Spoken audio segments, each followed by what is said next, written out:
up, my friends? Warrior Poet Podcast. Apologize for the slight delinquency that's going to happen from time to time on the Warrior Poet Project, but we have something worth the wait today.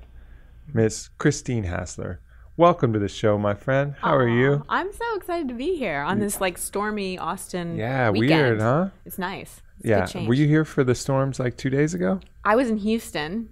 It was really bad there, and then I had to fly yesterday. And last night I drove in the really bad thunderstorm, like white knuckle. Drove about 30 minutes. I was just like praying, like, oh my God. Can these windshield wipers go faster? Can they go faster? There's a flash flood warning. How do I know? I don't know. How do you spot a flash flood? I have no idea. And the flash flood warnings come on our phone like an emergency alert. Like a meteor is going to hit. It's like you're going to die from meteor impact. I'm like, oh, no, flash flood warning in some fucking county that I'm not even in. Great, thanks. Thanks for that blazing alert. It's awful. It just pierces through do not disturb. It doesn't even care. It's like, nope. Do not disturb on your phone? Fuck you. It's raining. Yep. Got it. It's raining. I can't. Don't think I can tell? It's lightning and thunder outside. Yeah, thanks for the update. Yeah. Anyways, but we're here. And it's just a light drizzle. Like fine Scottish weather. Yes, it's good. Like curl up with a book. A book? What a segue. You're such a professional. You're such a professional. Well, one of the reasons you're here, besides you being a good friend of mine, is that you just came out with a new book called Expectation Hangover. Yes. Something we've all dealt with. Oh, probably too much. And if we haven't, you're lying to yourself. Exactly. If you've never been disappointed, I don't know what you're smoking. So I haven't got a chance to fully read the book, but I dug in, picked out a few pieces, and I love the premise, and the idea. So tell us a little bit about the book, and sure, let's get into it. So really what it's about is about how to leverage disappointment. So I've been in the personal transformation industry as an author and coach and speaker for 10 years, and there's so many inspirational stories of people who hit rock bottom and then go and change the world somehow. But there's very few that explain what happens in the middle. Like, how do you go from being on your knees to running a company or making a huge difference or being happy or whatever it may be? And I've learned self-pity, alcohol. Right. That's in the first part of the coping mechanisms that don't work, but that people we give a good try to, right? All those things, watching too much TV, over shopping, like going into a relationship we're not ready for, like all those kinds of coping strategies that we've all tried from time to time. So, in working with people for so many years, I found that like there's this window of opportunity and disappointment that if you milk it and if you really dive into your disappointment on the emotional, mental, behavioral, and spiritual level, there's incredible transformation that can happen. So instead of having to keep repeating the same expectation hangover over and over and over again, if you learn how to leverage it, then this transformational doorway opens that usually puts people more onto their purpose, more into their passion, and often connects them to a higher power if they haven't had that in the past. Yeah, I mean, I think that, one of the large premises is not focusing on how disappointed you are and all of these things that are coming up, but as you say in the book, what am I learning from this? What am I learning from this? Exactly. Because the whole pity party, the victim thing, doesn't work. No. And when bad stuff happens to us, most people have the natural human reaction of like, oh, this sucks. And I talk about that in the book. Like, we're going to have our human feelings, and feelings are sometimes things we avoid or we don't really know how to process. So we're going to have that part of, the grief period or the upset period or whatever, and that's natural. But we've got to get out of the place of this is happening to me. Yeah. Because all that does is it takes away all of our kind of our inner wisdom. It puts us in a place of victim, like I said. And then we just sort of like wait for the universe to save us instead of taking self-responsibility and really diving in and saving ourselves, which we're all here to do and learn. Yep. One of my favorite quotes, and I've always had this as part of my ethos, and I've gotten it from a lot of Toltec teachings. And a quote from Castaneda is, "For the ordinary person, everything is a blessing or a curse. Yep. For the warrior, there are only challenges." I love that. Yeah, and so that to me really embodies a lot of this. It's okay, what challenge is this? This isn't inherently good or bad or disappointing or not. This is just a particular type of challenge. A great success can be a challenge. Absolutely. There's not only, even when you meet your expectations, there's oftentimes a hangover. Absolutely. And you can talk to athletes about that, or people who, you win the World Series of poker and that's been your dream for your whole life. You do it, and then you're like, shit, what do I do from here? Yeah. But again, it all has to do with these expectations, good or bad. They're just challenges and learning opportunities. And that's how we learn. As human beings, we learn through contrast. I know joy because I know sorrow. I know hot because I know cold. I know when it's raining because I know when it's sunny. And that's the other thing in a lot of the personal growth, movement, is that there's almost this expectation that we should just be happy and up and grateful all the time. And that's even an unrealistic expectation, because we all have those moments where it's not like that. But it's how we respond to those moments that really, I think, makes us the warrior. Yeah. Because we can't, that's the thing that expectation hangovers teach us. We have no control. And we love control. I think we're all like addicted to control. Sure. Like the who, what, when, where, and why things happen. But it's a total illusion. But we have total dominion over how we respond to things. Yeah, that's the real secret. People are always seeking control from any variety of ways. Yep. Even, I've gone pretty deep into the philosophy of religion, and a lot of people propose that that's one of the greatest appeals of conventional religion is you believe that prayer can influence these random occurrences that are happening that are out of your control. But really the only thing that's in our control is our reaction to these occurrences. Absolutely. I even talk about prayer in the book because I feel like prayer, people often use it as a last resort and pray for an outcome. And that's not the way the universe or God works. Whatever, call it God, universe, divine nature. I don't care what people call it. Just call it something and have a relationship with it, Right. And but we don't. It's not like putting an order in at a restaurant. Like, please God, like bring this money to me, or let this happen, or whatever. Please put the bacon on the turkey club sandwich. Exactly. If it worked like that, that'd be amazing. Right. But what I have found most useful for me when I pray is praying for help in responding to whatever's happening. Like, please help me stay in gratitude. Please help me stay in peace. Please help me find my way. Give me the strength to find my way through this, instead of praying for outcome, because then we just end up with an expectation hangover from source, and then people start to doubt their faith and start to question, start to feel like they're being punished by the universe, and the universe does not punish us. Yeah, even the word pray is sometimes ruffles some people's feathers, because it has such a connotation to a system that, while some people still subscribe, other people have been really disenfranchised by. So, call it pray or call it setting an intent. Intention, either way, what you're doing is basically aligning yourself to a purpose and a way of thinking and a feeling and an idea. And that's incredibly important. One of the most important things you do before any medicine journey is, set the intent. And then you got to let it go too. Because if you keep that and you stick with that and the medicine takes you somewhere else, you'll have another mini expectation hangover when it doesn't go that way. So set your intent and then let it go. And I think the wisest, knowledge systems around really do a good job of that, even from different rituals of the despacho down in Peru, where you put all your intentions up in a bundle and you carefully create it, and then you burn that motherfucker. You just put it in the fire. Gone, peace. I love that. And then the Iboga shamans, you do another ritual where you put it all in these leaves and you're in a river, and then you let the river take it all away. So setting it and then releasing it. Right, because setting it gets us in the energy in terms of the essence of what we want, but we can't control the form. Right. Of how it happens. Right. So you gotta let it go. It's hard. Like, it is. Surrender is one of those like totally sexy spiritual words. It's like, oh, surrender, and it's so hard. It's so hard. Yeah, and there's that balance between surrender and not trying. Right. Right. And resignation, right? I'm surrendering so well. No, fucking get up, do something. I know, you're lazy. It's not surrender. You're just not doing anything. Go out anything. and kick some ass. Exactly. It's not going to happen for you. Right, exactly. I love calling it proactive surrender. Yeah. Doing everything we can within our dominion, within our power, and then letting it unfold. Yeah. But, the universe meets us, or source meets us at our place of action and intent.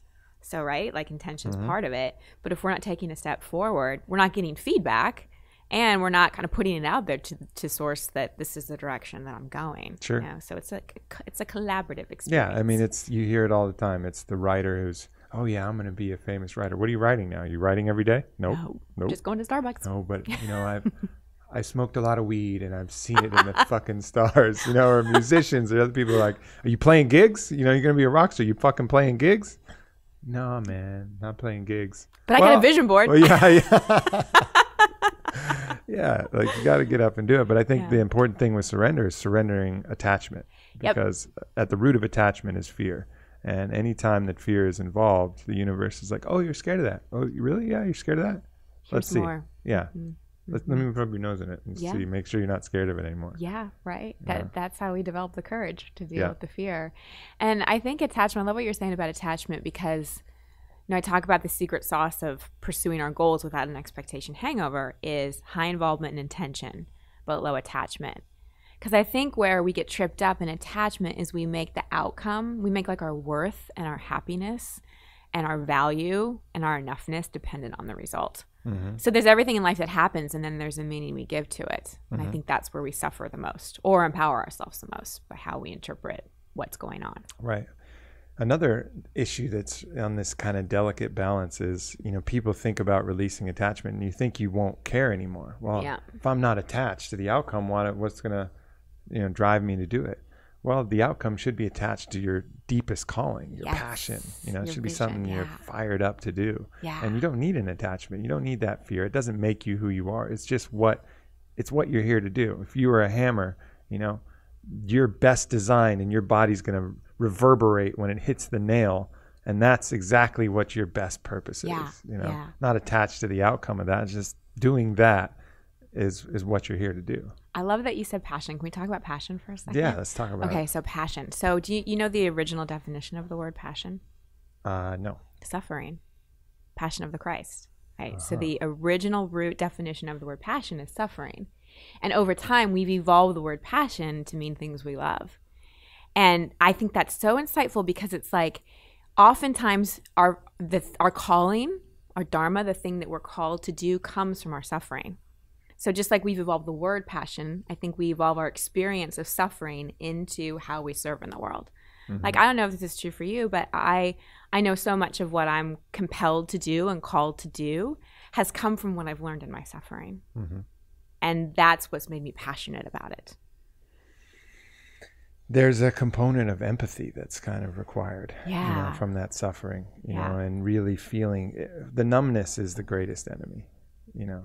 True suffering it's cleansing of the spirit almost, but it's that placated suffering, and that resisted suffering that becomes a problem. Like, oh no, I can't get sick. I can't, this can't happen. I can't be sad, and this kind of fighting of it.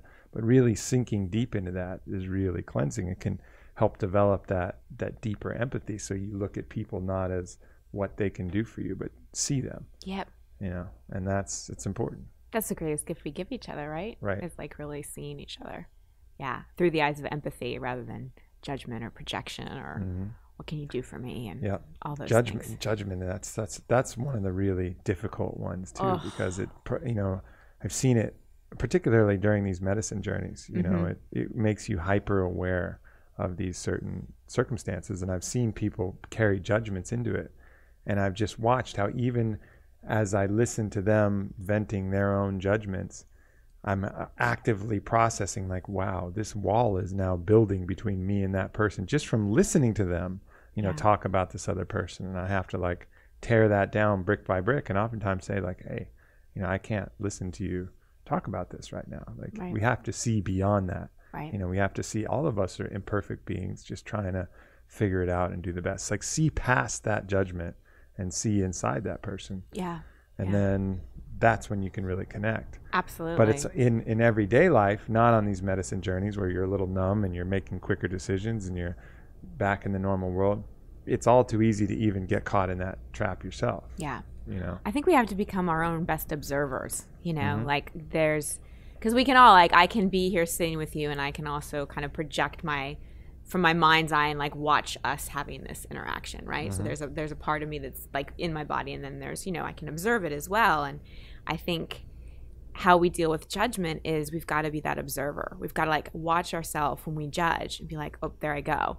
Yeah. Like forgive ourselves from doing it. Be like, how can I open more? How can I open my heart more? How can I be present more? How can I see? Because I think the person we judge the harshest is often ourselves. Definitely. And then we just leak all that judgment on everybody else.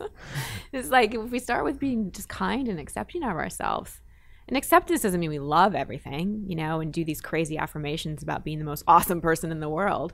But it's just like, I accept myself. It's not delusion, right? It's a deeper love and acceptance of and forgiveness, like radical forgiveness, of anything that we're carrying, and that opens the doorway for real self-love, which allows for, you know, love for others. You know, and that's one of those connections that people don't think, oh, you love yourself, oh, you're narcissistic, oh, you know, you got a big ego. No.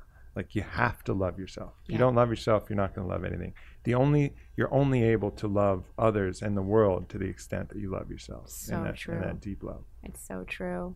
So true. That's been my biggest soul lesson, is really moving from that place of being so intensely hard on myself, like harder than anyone possibly could be, which was confusing because it got me results in the external world. Like, my harshness and my self-criticism led to a lot of success, and led to a lot of people going, wow, look at, like, your amazing life, like, you've got it all together, so look at how successful you are and this and that. And so I was like, oh wow, this is really working externally. But internally, I was so depressed and medicated for it. I was constantly looking for the next best thing. I was numb. I wasn't connected to source at all, and there was never enough. Like, I'd achieve, like you said about the athletes, I'd achieve something and then it'd be like, well, what's next? So there's no peace, no contentment, because there's no self-love. How'd you get out of that? Oh boy. By doing a lot of what I write about, honestly. But it was a journey. First, it was a choice. It was like realizing that what I was doing wasn't working. And I had to lose everything to really get that lesson, because in the past I could be pretty stubborn and pretty, like, convinced that I knew what I was doing. So in a period of a year, I lost my job, my finances, my fiance, my health, and was estranged from my family for a while. And dark night of the soul. Very dark night. Yeah, very dark night of the soul. Bathroom floor moment. Do I want to be here anymore? Kind of things. And that was the first time, like, that depth of darkness was the first time I actually felt as an adult that I could remember the light. Like, that night on my bathroom floor where I was thinking, do I want to be here? Something else came in. Well, I awoke to something that was already within. And the best way I can describe it is I felt this unconditional love inside of me. And it only lasted for a second, because my brain came in and was like, what's happening? What's going on? What's this? Just a glimpse. Yeah, just a glimpse. But it was enough of a reference point to go, oh, that's what I've been chasing through all these, you know, jobs or guys or money or whatever it may be. And I made a promise that night that if I figured my way out, I would dedicate my life to helping other people. And that's really what got me on the path. But then it was years of unraveling and unlayering. I mean, just getting off of medication that I had been on from 10 until 30. Wow. So 20 years of antidepressants and anti-anxiety. And they like put all you on these, antidepressants at 10? At 10 years old. Yep. I don't think 10-year-olds can be depressed. I think they can just be a little bummed or something. Yeah. I mean, it was, you know, I think it was your parents do the best they can and they just don't want to see you suffer. Yeah. And back then doctors were God. So the doctor said this. And I get it. It was totally part of my journey. And I'm really dedicated to helping other people get off of them, because I realized, I think we all develop ways to numb, because life is, you know, challenging. You know, we come into this world like just heart open, totally connected to source, these big balls of love, and then shit happens and like it gets harder, you know, and so we develop our ways that we numb. And for me, that was it. But getting off of them, especially after 20 years and especially after you know, being on them when my brain was forming, was an intense journey. You know, I had to be willing to not only deal with what came up emotionally, but change my whole like diet and body chemistry and like all of that. And a big part of it was having a spiritual connection too. So going into that and digging through that and coming out the other side when I was told you will never be able to go off of these was liberating and totally a soul journey. I don't doubt it. I mean, that's a real hero's journey there. Yeah. and I'm so grateful too to have the comparison because life now is so different. Yeah. You know, it's just so different. It's just like I experienced the full range, which is so awesome. Yeah, tasting that the broad spectrum, you know, that's kind of what the warrior poet principle is about, is just allowing yourself to feel everything, Yeah. you know, from the depths of sadness to the heights of ecstasy. Yeah. You know, that's part of the human experience. Right. And not judging which one and saying, oh, I need to be only on this side of the spectrum always. I got to be warrior always. I got to be feeling good and charged up and ready for anything. You know, it's okay to experience the other side. Yeah. You know, and feel into that and allow yourself right. the breadth of this experience. Right, because that's where we experience compassion, right? Mm-hmm. Which is, I think, one of the most beautiful qualities that we as humans experience is, and again, like that word passion's in there, so it's in so it's being with suffering. Yeah. You know? I always thought Passion of the Christ was like one of those quasi-sexual moments where the Christ comes in and sorry you have to blow that image for you. You have like this rapturous orgasm, you know, like isn't like the ecstasy of Saint Teresa. Oh, I love that you thought about it that way. Christ. You know, you can keep that reference.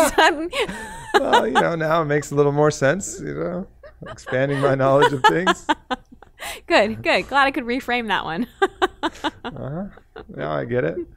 So who should, you know, what are the type of people who should read your latest book, Expectation Hangover? Anyone who wants to go deeper in their life in any way. Anyone who's ever really been disappointed, or you feel like you're experiencing kind of the same disappointment over and over again. Or if you're just like going through the motions of life. You know, I think that's a big part of disappointment, where nothing's really terribly wrong, but nothing's really right either. Mm-hmm. You know, so that's it. And then if you've got an expectation hangover that you can't seem to heal, you know, when people would say to me, well, time heals all wounds, I'm like, how about I learn how to heal them? I don't want to really wait on time to heal my wounds. Time just puts dirt over it. Exactly. You know, it doesn't that's such a good way to say it. Fix it. It's like if you have a broken wall in an archaeological excavation, you know, yeah, dirt will come over it and you won't know that it's broken anymore because it'll be covered in shit. But really, if you want to fix that wall and fix that structure, yeah, you got to dig back then underneath the dirt, go back there and fix it. And then when it, you know, when stuff happens, it'll go. Okay, so this book is for people who don't want to throw dirt on their problems. Yeah. Perfect. I love it. I like that. And so what I know you've also, you know, you lead particularly women's retreats around the world. Yeah. What have you seen as far as, and you know, the different dynamics and needs between men and women and how this society is formed? You know, how do you approach those? Because obviously you're selecting just running women's retreats at this point, and you've probably also done some mixed retreats, I'm sure. But but what is it specifically about the needs of women that you can pass on to our listeners here? Well, I think women are in a really interesting time because the paradigms in the world are really changing. So we're seeing a huge deconstruction of the masculine paradigm out in the world. We see it in corporate America, we see it in the banking, we see it in government. Like the old way of doing things, that very kind of almost shadow side of the masculine, is breaking down. Mm-hmm. So more and more women are actually being kind of called forward to come into their power. But before we can really come into our power, our feminine power, not kind of the feminist power that was more like, how do we compete with men and be like men, but come into our true feminine power, the power of receptivity, the power of creativity, nurturing, all of those kind of amazing feminine qualities. We have to go through our shadow, right? So I think a lot of women are starting to kind of feel that upheaval inside of them of, you know, either nothing feels wrong, but nothing feels right, or my life isn't turning out like I've expected, or more and more women are dealing with issues of abuse and like finally having a different relationship to rape, molestation, all of those kind of more heavy issues. So that's what I see really happening for women, is this opening to come into our feminine power in a different way, with no againstness towards the masculine at all. Right. No judgment. No, we want to be like men or have to compete with men. But what does feminine power really look like? What is the sacred feminine? Exactly. You know, and I think that's, I mean, there was probably quite a bit of damage done by the feminist movement in saying, we're all the same. We're the same. Really? No. Is that the way we want it to be? No, Is that the way please, it should no. be? You know? No. Every time I board an airplane and no one helps me lift my suitcase over the thing, I'm like, come on, guys, help me out here. And they're like, oh, sorry, we didn't know. I'm like, no, really, I like help. And I see women refuse help, and I'm just like, what's wrong with you? You're ruining it for the rest of us. Yeah. But I think the feminist movement, to me, the best thing about the feminist movement, it was about choices. It was about, hey, ladies, like, if you want to go and work, great. If you want to be a stay-at-home mom, Sure. great. And that's the beauty of it. But where it got misinterpreted, I think, is in this, like, we have to be the same. And I like gender roles. I like the masculine feminine dance. I mean, if you don't have polarity in a relationship, you're gonna, in 5 years, you're gonna end up like roommates or cheating on each other or something. Like, you need that dance. Mm-hmm. And I think that's what's so important to the way our world works as well. So it's not about being the same. It's about honoring our differences. A great book that I know both of us have read Yes. is David Dietta's Way of the Superior Man. Such a good And book. if you want to get a good idea of what these roles, these archetypes, can be, the sacred masculine, the sacred feminine, and then the shadow sides of each, and how that dynamic works successfully in a relationship. Yeah. It's a great book. It's a great book. And his book, Intimate Communion, is great too. Because that talks about stage 1, 2, 3 woman, stage 1, 2, 3 man, and stage 1, 2, 3 relationship, in terms of evolving into the masculine and feminine. Nice. Super cool. I'm gonna have to check that one out. It's a good one. Yeah. So in your retreats, Yep. what are you really working on specifically? Trying to bring out that sacred feminine quality, Yeah. or Well, first it's going into the rabbit hole. So the first thing I do on any of my retreats is really a vulnerability circle, almost like a exposing circle, where the container's created, a safe space is created, where people can really feel seen. Because we all have these protective masks on, and we all know that vulnerability, vulnerability has become trendy. Brene Brown's really, brought it into the world. So we talk about it, but true vulnerability is really exposing parts of us that we normally keep in the dark, that we normally keep hidden, that we may be ashamed of. So it's creating a container for women to be able to talk about those things, to be able to process those things, to be witnessed. Because we're here together, right? We can't heal everything on our own. And there's tremendous healing that happens with going into something that's so vulnerable or so shameful, or letting yourself have an emotion and be witnessed. And when I'm in the retreats, what I tell the people that are holding space is the worst thing you can do when you're with someone who's sharing something is go into sympathy, is go into any kind of, oh, it's so bad that happened to that person, or it's so awful, because that's judgment. It kind of seems like we're being empathetic, but we're not. It's still judgment. So it's creating that space where we're seeing someone, we're holding space for them, but we're not identifying them with their issue or problem. right. And just that alone starts to create a healing. And it's like these layers of shame and anger and sadness that women sit on that keeps us from our passion, our creativity, and our juice, and our sacred feminine. And another thing I facilitate, and I've actually had the cops call on me twice, is Excellent. I know. I like the sound of this. This retreat's getting better. They're pretty good retreats. Is I facilitate anger burns for women, because women really aren't given resources to let our anger out. So we just get bitchy and irritable and judgy and controlling. And like, what dude wants that, Like, oh yeah, let me get a bitchy woman. That sounds awesome. But it's because we have this anger that we don't process. And it's also why a lot of women don't know what their passion or purpose is, because they haven't let that anger and sadness out. So creating a space to do that. You mean, so you're actually burning stuff? No, well, you're burning the Metaphorically burning. But they actually do burn something at the end, but it's actually a release where I give women like little weapons, like these, those little Weapons, fire. Yeah. The weapons, fire. The weapons are, those swim noodles, Oh yeah. those foam things. I cut them in half, and they make for very good bats that you can hit stuff with and hit pillows with. And I facilitate this. I bring in the warrior woman archetype. Right. And we do sage, and there's this whole ritual, and then they go into battle, and I have them connect to a picture of their little girl before they do it. So it's like, you're doing this for her, you're doing this for all women. That lioness, that mama bear kind of. And they go in this room, and it just is like this crazy yell, scream, hit, cry, punch, kick, do whatever you need to do. It's all set up for that.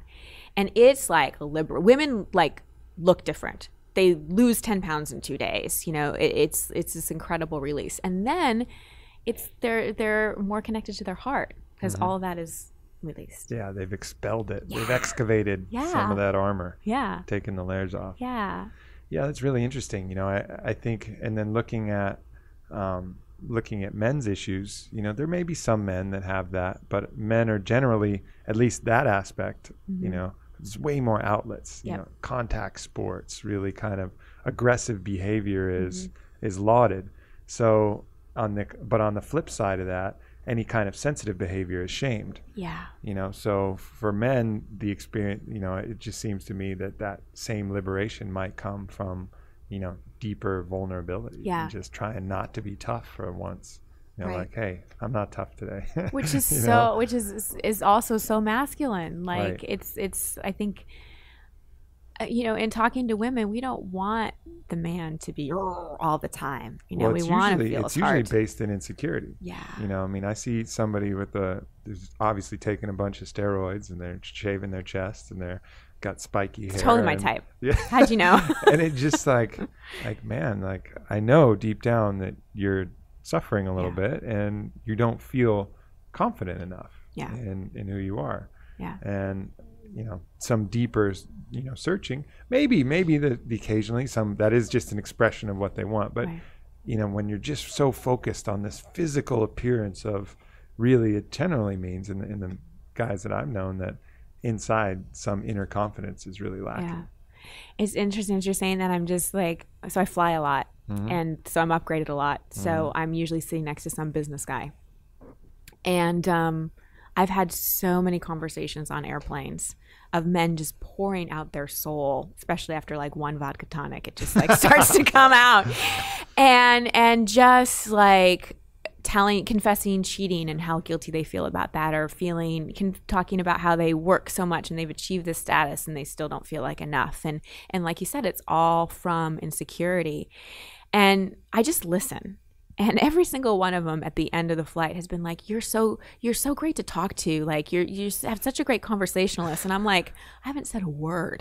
Like I've really just sat and like listened, and I've really learned. And it's been so valuable for me to see men like that and to know that like men just need to be heard as well, you know?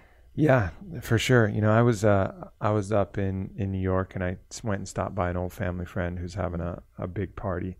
And tons of wealthy individuals, you know, billionaires that were there. And I was particularly in tune that day for whatever reason. I don't know. It kind of goes up and down. But I didn't really have many people to talk to there because it's, you know, kind of an old connection. And there's a bunch of people there.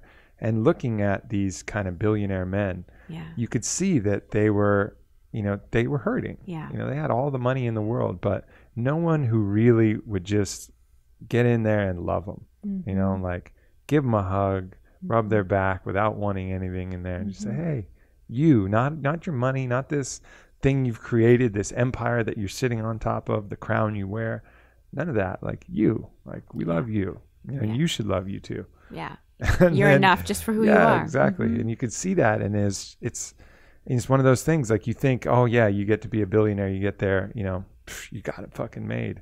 That in itself is a great, great challenge. Like all of these things, you know, expectations of things that are bad, you know, you know, like you lose everything or you gain everything. Both are just equal challenges. Yeah. You know, and not one inherently is better than the other necessarily. They're just challenges that have different sets of things you got to deal with. So how do you, because you run a very successful business and have a full life. So how do you navigate expectations? I actively work to release attachments. Yeah. You know, I think that's key. And it's kind of like playing whack-a-mole, you know, like that carnival game where they just pop up and bang. And sometimes I'm just overwhelmed and the moles attack and they win, you know, and sometimes I'm able to bat them down. I mean, I use the medicine journeys a lot to help me out with that. But just separating myself from all of this so that I'm not Aubrey, CEO of On It. I'm just Aubrey, and Aubrey's going to be okay no matter what happens. You know, if Aubrey, it's not Aubrey the strong who can take down any workout, you know, because maybe that'll go too, you know, and I might get injured or I might be sick for a little while or whatever. Like all of these expectations and attachments that I have to things that make me up, I just got to kind of cut them cut them off. And it's a hard thing to do because people see you through these lenses, you know. Constantly I'm being perceived as Aubrey, CEO of Onnit, or Aubrey, you know, in any this athletic capacity, or Aubrey in this whatever capacity that I'm showing. But more rarely am I seen as just Aubrey, this, you know, monkey trying to figure it out and, you know, do what he can.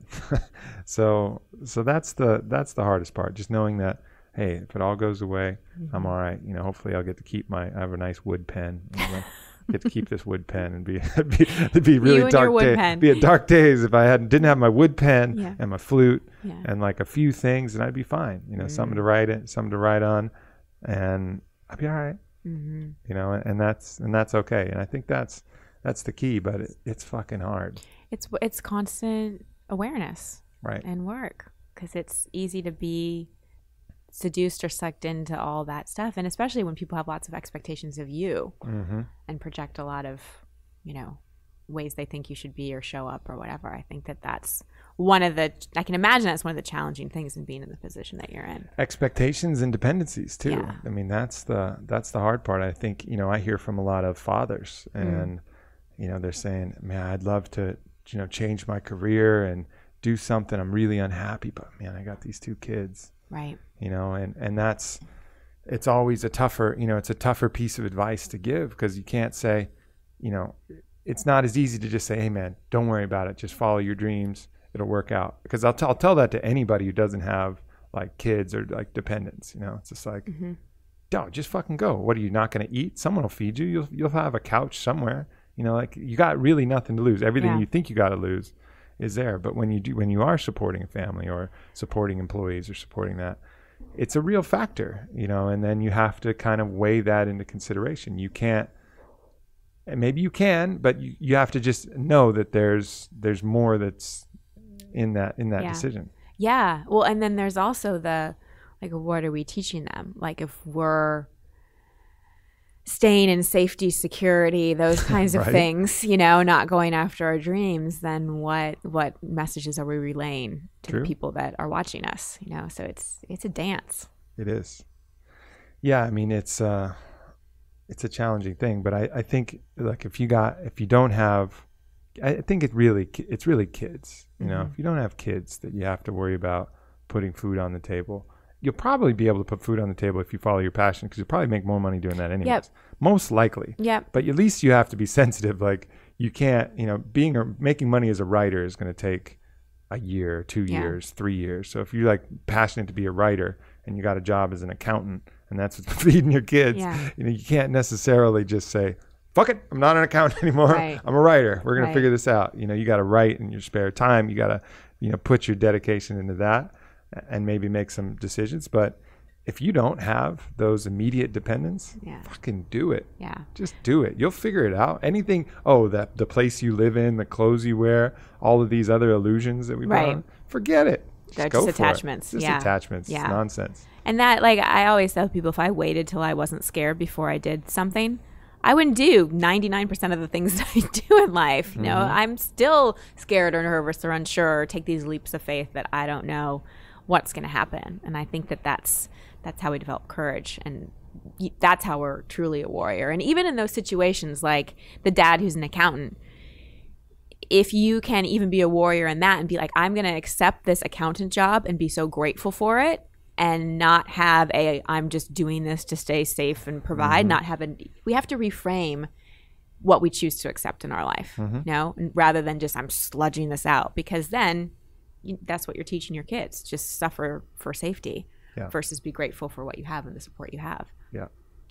Yeah. I think, you know, in an ideal situation, there'd be enough of a kind of a tribe, a community that could support these, you know, these things. And so that you would have more resources to pull from, you know. But in our nuclear family arrangement, you know, there is so much stress put on, you know, you to provide directly for that family. You know, whereas in probably a more ideal situation, the basket is bigger, which would allow more creativity and, I can explore this a little while because there's enough resources that the tribe has accumulated that I don't need to pull the weight and just bite down on the bridle and charge ahead and pull the wagon, you know, for a little while. Right. So, creating situations like that it's definitely even possible now. I know. I hope someday we get back to more of that kind of living, that tribe and village and community. It just makes such a difference. We're too isolated. Mm-hmm. I think that's another reason so many people have these expectation hangovers. We think we have to do it all on our own, and we're all alone, and it's up to us. And loneliness is brutal. That feeling of loneliness, especially being with a group of people and still feeling lonely and feeling unsupported. So I think that's important for all of us to create our community and be active in that and nurture that, not just work so hard on our bodies or our jobs or whatever, but what's your tribe? What's your soul family that you're creating? Yeah. Well, are we done already? We're done. Wow, that was so fast. I know. We could talk for hours, and we should. Yeah. We'll have to do this regularly. Okay.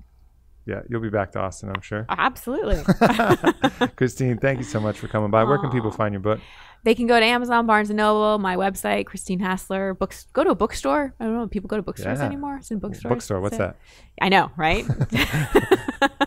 It kind of came out of a thing called a library, I think, a while ago. What? Wait. I know. Say that, I know. say that word again? I'll fill you in later. Okay. All right. Tell me off air. Okay. You can explain what that all is. Deal. And how about you on social media personally and everything? Just my name, Christine Hassler. Instagram, Twitter, all those fun places. Mm-hmm. And it's 2 S's. 2 S's. Not like someone who hassles. Not like someone who hassles, right. Hassler, 2 S's. Nice German name. Hassler. Hassler. Beautiful. Thank you so much for coming. Thank you for having me. This is great. All right, people. I'm off to Peru, maybe. Yes, probably, but I'm still debating this decision. But either way, I probably won't see you for a couple weeks. So much love in the absence. Peace.